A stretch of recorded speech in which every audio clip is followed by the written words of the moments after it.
नारे के लिए भी जितने नारे बुलवाने हैं वो पूरा देश खाली पड़ा है। जहां पराजित होकर के आए वहां बोल चुके हो, जहां अभी पराजय के लिए जाने वाले हो वहां भी बोल दीजिए,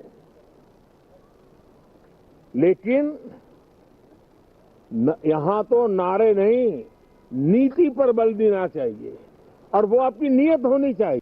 इसके बाद प्रधानमंत्री नरेंद्र मोदी ने राज्यसभा के नए चेयरमैन सीपी राधाकृष्णन का स्वागत किया और उनके सम्मान में भाषण दिया।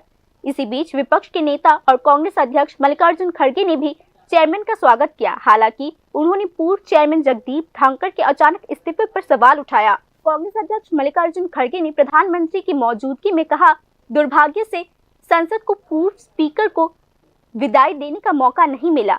खड़गे की बातों पर बीजेपी अध्यक्ष और केंद्रीय मंत्री जेपी नड्डा ने कड़ी प्रतिक्रिया व्यक्त की। दूसरे शब्दों में संसद का शीतकालीन सत्र पहले दिन से ही तनाव और अलग अलग बातों से भरा हुआ रहा। राजनीतिक जानकारों के अनुसार इस सत्र में आने वाले दिनों में भी गर्मागर्मी बहस और अलग अलग उतार चढ़ाव देखने को मिलेंगे। Bureau report, news now.